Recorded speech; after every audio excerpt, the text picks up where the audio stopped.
امام ابو حنیفہ رحمۃ اللہ علیہ آپ نے بہت نام سنا ہوگا، ہزاروں سلام ہوں ان پر، بہت بڑے محسن امت کے۔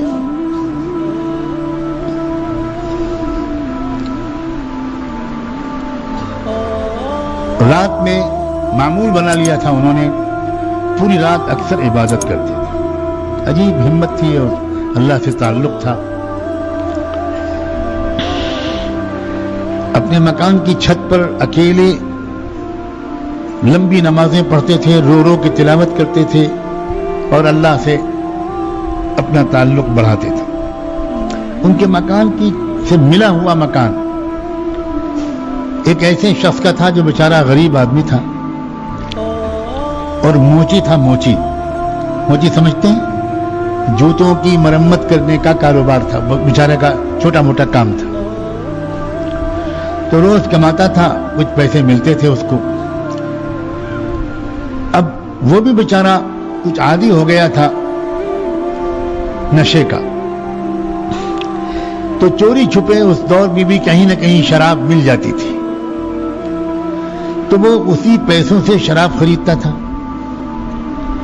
اور دن میں تو بیچارہ اپنا پیشہ کرتا تھا، کام کرتا تھا، رات میں شراب کے نشے میں دھت ہو کر کچھ گیت گاتا تھا، گانے گاتا تھا، اشعار پڑھتا تھا، جب تک نیند نہ آئے ایسی ہی حرکتیں کرتا رہتا۔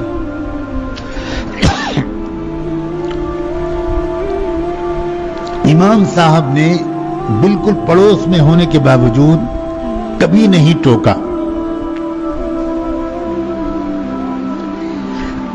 ایک دن ایسا ہوا کہ بالکل آواز نہیں آئی اور رات بھر سناٹا رہا، تو امام صاحب کو فکر ہوئی کہ میرا پڑوسی ہے، کیا بات ہے آج کوئی بیمار تو نہیں پڑ گیا؟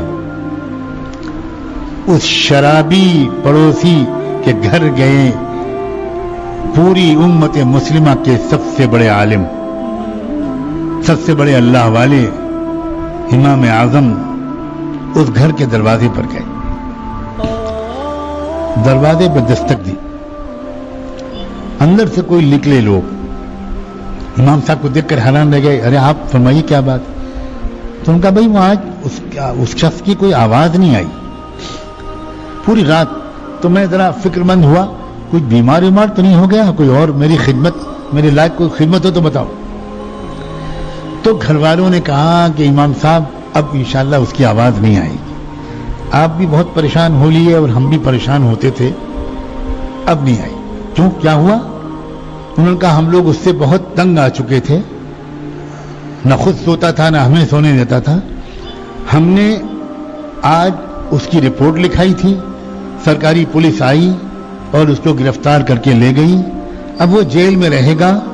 اس زمانے کی جیلوں میں اصلاح کی محنت ہوتی تھی، آتے تھے لوگ جرائم کر کے، نکلتے تھے لوگ نیک بن کے، تو اب وہ جیل میں رہے گا، انشاءاللہ وہاں سے سدھر کے آئے گا۔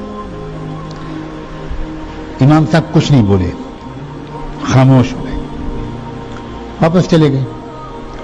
اگلا دن گزرا، امام صاحب کی اپنی علمی مشغولیات، پھر رات آئی۔ اب اگلی رات میں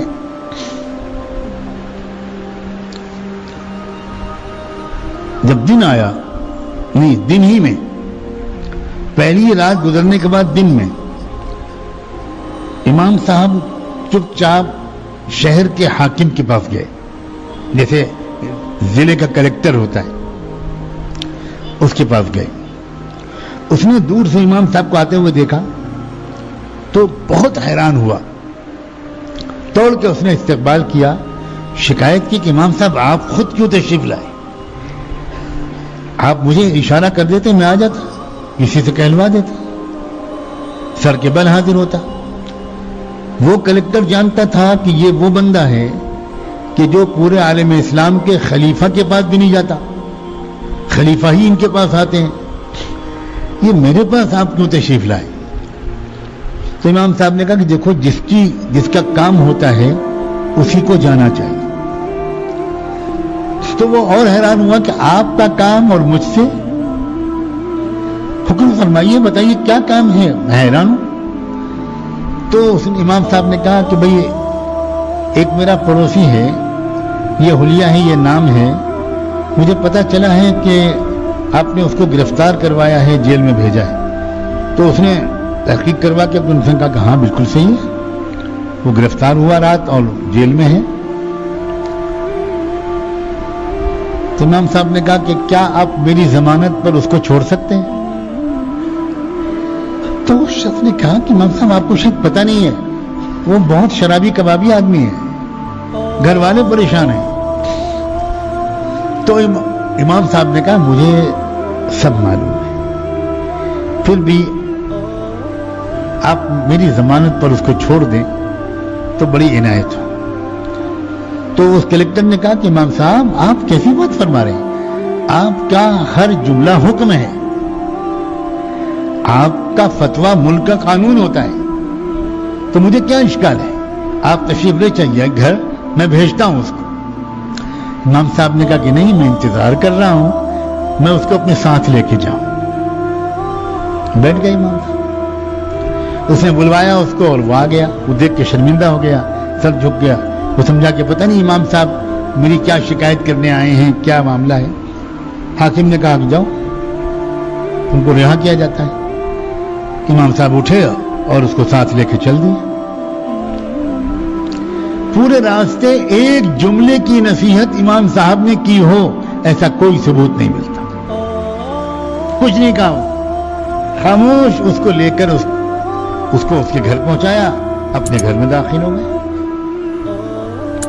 پھر دن کا بقیہ حصہ گزرا، پھر رات آئی، اگلی رات میں پھر سناٹا، پھر کوئی آواز نہیں۔ امام صاحب تو انتظار کر رہے تھے کہ پھر آج شور مچے گا۔ تو جب دوسری رات میں پھر سناٹا رہا تو امام صاحب اگلی صبح کو پھر پہنچے اس کے گھر۔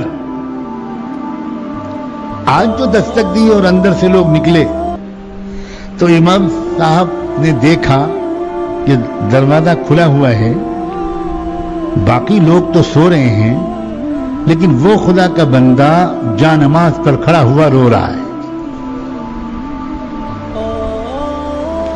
امام صاحب انتظار میں رہے، اس نے سلام پھیرا، دوڑ کے آیا۔ امام صاحب نے کہا میں تمہاری خیریت پوچھنے آیا ہوں، آج بھی کوئی آواز نہیں آئی، مجھے ڈر لگا کہ تمہارے گھر والوں نے تمہارے ساتھ کوئی برا سلوک پھر تو نہیں کر دیا۔ تو اس نے کہا امام صاحب اللہ اکبر کبیرہ، پوری امت کے امام اعظم کی محبت کے نشے کے بعد اب مجھ کمینے کو شراب کے نشے کی کوئی ضرورت نہیں۔ آپ نے اپنی محبت کا جو نشہ مجھے پلایا ہے، جس عزت سے آپ نے مجھ جیسے گنہگار کی فکر کی ہے، میں اب تک نشہ کیوں پیتا تھا، میں شراب کیوں پیتا تھا؟ صرف اس لیے کہ میں شہر کا انتہائی غریب اور حقیر سمجھا جانے والا انسان تھا، ہر ایک مجھے ذلیل سمجھتا تھا، اور میں اپنی ذلت کے غم کا بوجھ ہلکا کرنے کے لیے رات میں شراب پیتا تھا۔ اب کہاں میں ذلیل، کیا مجھ سے بڑھ کر بھی پورے عالم اسلام میں کوئی عزت والا شخص ہے؟ اب مجھے شراب کی کیا ضرورت ہے؟ لوگوں، یہ ہے دین کی محنت، یہ ہے اکرام مسلم، یہ ہے دینداری، یہ ہے اخلاق جس کے ذریعے سے امت جڑتی تھی۔ اصل مصیبت آج ان لوگوں کی خرابی نہیں ہے جن کو ہم دنیا دار سمجھتے ہیں، آج کی اصل مصیبت جو ہے وہ ہم جھوٹے اور کھوٹے دینداروں کی جھوٹی دینداری ہے۔ یہ ہے اصل مسئلہ، اور یہ جب تک ہم کسی اللہ والے کے حوالے اپنے آپ کو نہیں